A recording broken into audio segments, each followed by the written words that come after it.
اعوذ باللہ من الشیطان الرجیم بسم اللہ الرحمن الرحیم۔ سبق نمبر 16، تفخیم اور ترقیق۔ تفخیم کے کیا معنی ہے اور ترقیق کے کیا معنی ہے؟ تفخیم کے معنی حرف کو پر یعنی موٹا پڑھنا، اور ترقیق کے معنی حرف کو باریک پڑھنا ہے۔ تفخیم کے معنی حرف کو پر یعنی موٹا پڑھنا، اور ترقیق کے معنی حرف کو باریک پڑھنا ہے۔ 3 حروف الف، لام، را کبھی پر یعنی موٹے اور کبھی باریک پڑھے جاتے ہیں۔ تمام باقی کے جو حروف ہیں، جیسے حروف مستعلیہ ہم نے پڑھے تھے، وہ حروف مستعلیہ ہر حال میں پر پڑھے جاتے ہیں۔ ان کے علاوہ جو حروف ہیں وہ ہر حال میں باریک پڑھے جاتے ہیں، لیکن یہ الف، لام اور را 3 حروف ہیں جو کہ کبھی پر اور کبھی باریک پڑھے جاتے ہیں۔ ان 3 حروف کے علاوہ باقی حروف کی حالت ایک جیسی رہتی ہے، لیکن یہ الف، لام اور را کبھی پر پڑھے جاتے ہیں، کبھی باریک پڑھے جاتے ہیں۔ الف سے پہلے اگر پر حرف آ جائے تو الف کو پر، اور باریک حرف آ جائے تو الف کو باریک پڑھیں۔ کیا بات ہوئی؟ الف سے پہلے اگر پر حرف آ جائے تو الف کو پر، اور باریک حرف آ جائے تو الف کو باریک پڑھیں گے۔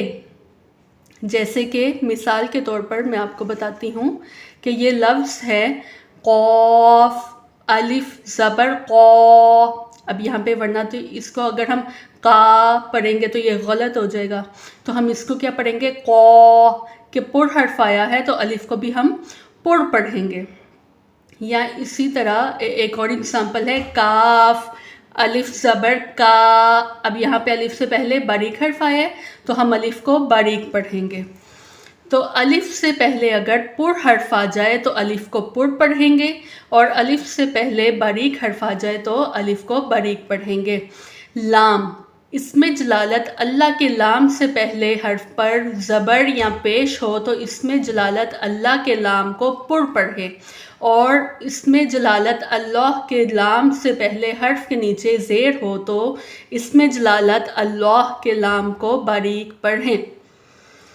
کیا مطلب ہوا کہ لام سے پہلے، اس میں جلالت اللہ کے لام سے پہلے اگر زبر یا پیش آ گئی تو اللہ کے لام کو پر پڑھا جائے گا، اور اگر اس میں جلالت اللہ کے لام سے پہلے حرف کے نیچے زیر آ گئی تو اس میں جلالت اللہ کے لام کو باریک پڑھیں گے۔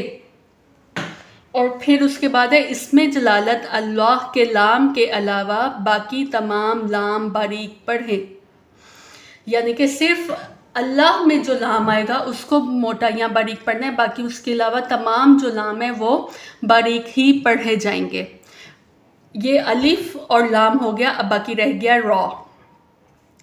تو را کو پر پڑھنے کی کیا صورتیں ہیں؟ را پر زبر یا پیش ہو، را پر 2 زبر یا 2 پیش ہوں، اور را پر کھڑا زبر ہو۔ ٹوٹل را کو پر پڑھنے کی 7 صورتیں ہیں، جن میں سے 3 ابھی ہم نے پڑھی۔ را پر زبر یا پیش ہو، را پر 2 زبر یا 2 پیش ہوں، را پر کھڑا زبر ہو۔ پھر اس کے بعد چوتھی صورت آتی ہے را ساکن سے پہلے حرف پر زبر یا پیش ہو۔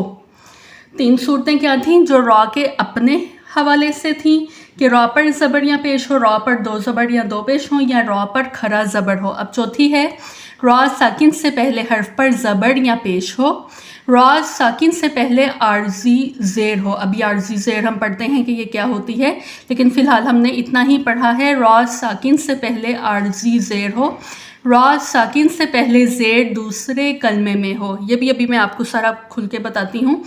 را ساکن کے بعد حروف مستعلیہ میں سے کوئی حرف اسی کلمے میں ہو۔ یہ دیکھیں، اب جو ہم نے 7 صورتیں پڑھی ہیں، اب میں یہاں سے ان کو اپلائی کر کے بتاتی ہوں۔ سب سے پہلے ہم نے پڑھا را پر زبر یا پیش ہو۔ یہ دیکھیں یہاں پہ را پر زبر ہے یا را پر پیش ہے، تو راجولن، اس کو را کو ہم پر پڑھیں گے، یہ والے را کو بھی ہم پر پڑھیں گے۔ پھر اس کے بعد ہے را پر 2 زبر یا 2 پیش ہوں، تو اس میں جیسے یہ ہے اجرون، اس را کو پر پڑھیں گے۔ پھر را پر کھڑا زبر ہو، تو را پر کھڑے زبر کی مثال وہ ویسے آسان ہے، یہاں پہ ابھی مجھے دکھائی نہیں، یہ ابراہیم، تو یہ کیا ہے؟ را پر کھڑا زبر ہے۔ پھر اس کے بعد چوتھی صورت ہم نے پڑھی تھی را ساکن سے پہلے حرف پر زبر یا پیش ہو. اب را ساکن آ گیا، یہ دیکھیں یہ را ساکن ہے اور را ساکن سے پہلے حرف پر زبر ہے، تو ہم صبرنا را کو پر پڑھا، یا جیسے یہ را ساکن ہے اس سے پہلے پیش آ گئی ہے تو یہ والا را بھی پر پڑھا جائے گا، ترجعون. پھر اس کے بعد ہم نے پڑھی تھی پانچویں صورت کے را ساکن سے پہلے عارضی زیر ہو. اچھا اب ہم پہلے یہ پڑھ لیتے ہیں کہ عارضی زیر ہوتی کیا ہے. تو قرآن پاک میں بعض کلمات الف سے شروع ہوتے ہیں اور الف پر کوئی حرکت نہیں ہوتی، ان الف پر جو بھی حرکت لگا کے پڑھیں گے وہ عارضی حرکت ہوگی. جیسے ارجعی کے الف کے نیچے زیر عارضی ہے. اچھا اب یہ دیکھیں یہ لفظ ہے را، قرآن پاک میں یہ والا لفظ جہاں آئے گا نا، یا جیسے یہ ارکعوا، تو اب یہاں پہ کیا ہوگا، قرآن پاک میں جب یہ لکھا ہوتا ہے تو اس کے نیچے کوئی بھی حرکت نہیں ہوتی، الف کے نیچے کوئی حرکت نہیں ہوتی. اب الف کے اوپر ہم نے جو حرکت دے کے پڑھی وہ عارضی حرکت کہلائی. تو اب یہ دیکھیں را، اب ہم نے کیا پڑھا تھا کہ را ساکن سے پہلے عارضی زیر ہو تو را کو پر پڑھیں گے. یہاں پہ یہ را ساکن سے پہلے عارضی زیر ہے تو اس میں ہم نے را کو پر پڑھنا ہے، ارجعی ارکعوا. اور ساتویں صورت ہم نے یہ پڑھی تھی کہ را ساکن کے بعد حروف مستعلیہ میں سے کوئی حرف اسی کلمے میں ہو. را ساکن کے بعد حروف مستعلیہ میں سے کوئی حرف اسی کلمے میں ہو. فرقاتن فرقاتن، حالانکہ یہاں پہ را کو باریک پڑھنا چاہیے تھا کہ یہاں پہ تو را ساکن سے پہلے نہ زبر ہے نہ پیش ہے تو باریک پڑھا جائے گا، لیکن کیونکہ را ساکن کے بعد یہاں پہ حروف مستعلیہ میں سے حرف آ گیا اس لیے را ساکن کو ہم یہاں باریک پڑھیں گے. فرقاتن. اور ایک اور صورت رہ گئی تھی جس میں تھا کہ را ساکن سے پہلے زیر دوسرے کلمے میں ہو. یہ دیکھیں اب یہ ربی ارحمہما، یہ دو کلمے ہیں. یہ جو حمزہ ہے اسے حمزہ وصلی کہتے ہیں، جب ملا کے پڑھتے ہیں تو حمزہ وصلی کو گرا دیتے ہیں، حمزہ وصلی کو نہیں پڑھتے. تو اب یہ رب ارحمہما، یہ را ساکن اس سے پہلے جو زیر ہے وہ دوسرے کلمے میں ہے تو یہاں پہ بھی را کو ہم پر پڑھیں گے. تو یہ تھی 7 صورتیں جو کہ را کو پر پڑھنے کے حوالے سے تھیں. دوبارہ ریپیٹ کر لیتے ہیں.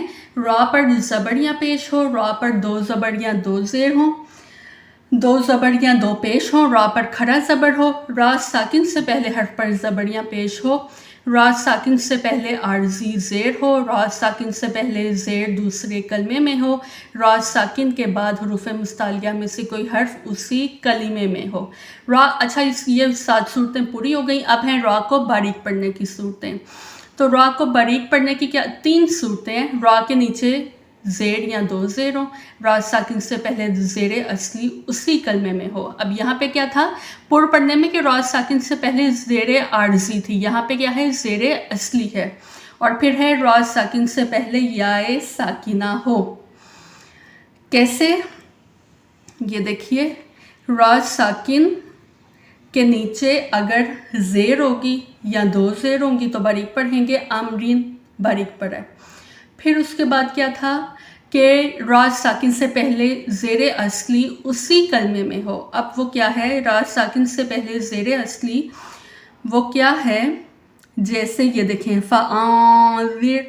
اب یہاں پہ کیا ہے را ساکن ہے اس سے پہلے زیر اصلی ہے، کیونکہ اسے ہم نے خود نہیں لگایا، یہ کلمے میں ویسے ہی موجود ہے. یہ والی جو زیر تھی اس کو ہم نے خود لگایا تھا، لیکن یہ والی جو زیر ہے یہ فانذر والی یہ کلمے میں پہلے سے موجود ہے تو یہ ہے زیر اصلی. تو یہ کیا ہوگی، یہ باریک پڑھی جائے گی کہ را ساکن سے پہلے زیر اصلی اسی کلمے میں ہے. اور پھر کیا تھا کہ را ساکن سے پہلے یا ساکنہ ہو، جیسے خیرون خیر. یہاں پہ را جب ہم اس کو وقف کریں گے تو یہ خیر یوں بن جائے گا نا. تو اب یہ را ساکن وقف کی صورت میں یہ ساکن ہو گیا. جب یہ ساکن ہو گیا تو را ساکن سے پہلے یا اسی کلمے میں موجود ہے، اور را ساکن سے پہلے یا ساکنہ موجود ہو تو را کو باریک پڑھتے ہیں. تو اس سے ہم کیا پڑھیں گے خیر باریک پڑھیں گے، موٹا نہیں پڑھیں گے۔ امید ہے سمجھ آ گئی ہوگی۔ اگلی ویڈیو میں ہم پریکٹس کریں گے، تب تک کے لیے فی امان اللہ، جزاک اللہ خیرا۔